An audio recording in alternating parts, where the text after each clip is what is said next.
Halo teman-teman sekalian dan Bapak Ibu dosen. Pada video kali ini saya akan menjelaskan tentang hubungan timbal balik antara filsafat ilmu dan pendidikan. Dengan saya Stefan Masyakir, NIM 865666787, Matkul Ilmu Filsafat dan UPJJ UT Bandung. Oke, langsung saja ya kita masuk ke materinya. Nah,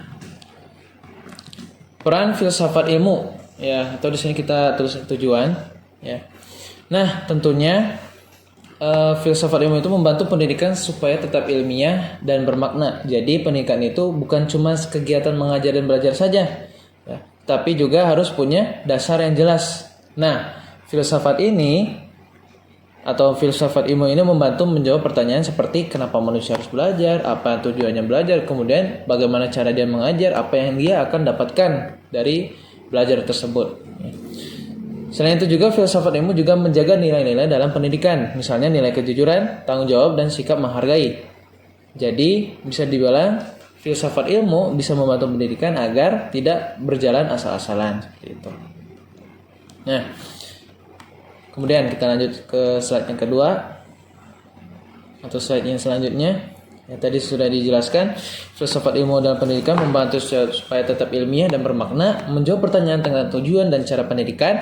Yang ketiga adalah menerapkan nilai kejujuran, tanggung jawab, dan menghargai orang lain seperti itu. Kita lanjut saja. Nah, sekarang peran pendidikan terhadap ilmu filsafat ya. Nah, keduanya ini saling berhubungan satu sama lain ya. Kalau filsafat ilmu membantu pendidikan, maka pendidikan juga membantu perkembangan ilmu filsafat atau filsafat ilmu. Lewat pendidikan, manusia belajar berpikir kritis, bertanya, mencari solusi dari suatu masalah. Dari situ muncul ide-ide baru, kemudian perkembangan ilmu pengetahuan. Jadi semakin baik pendidikan, maka perkembangan pemikiran ilmu juga akan semakin maju. Gitu. Dan yang selanjutnya, filsafat ilmu sebagai pisau analisis.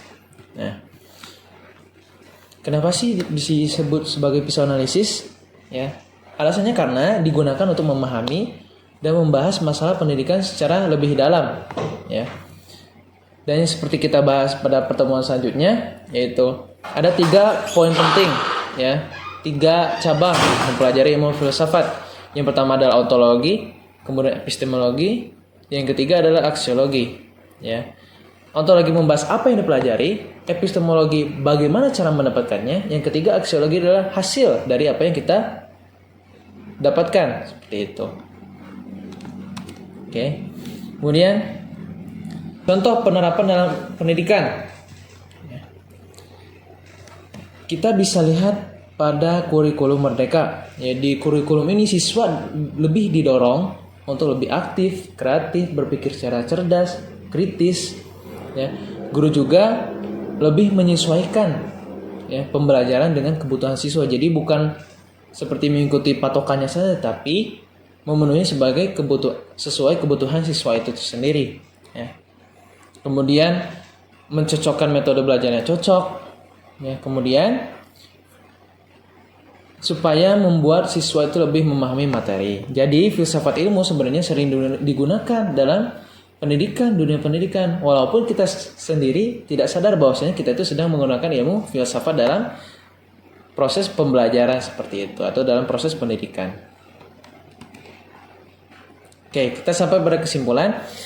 Kesimpulannya ialah filsafat ilmu dan pendidikan saling mendukung, ya, saling mendukung satu sama lain.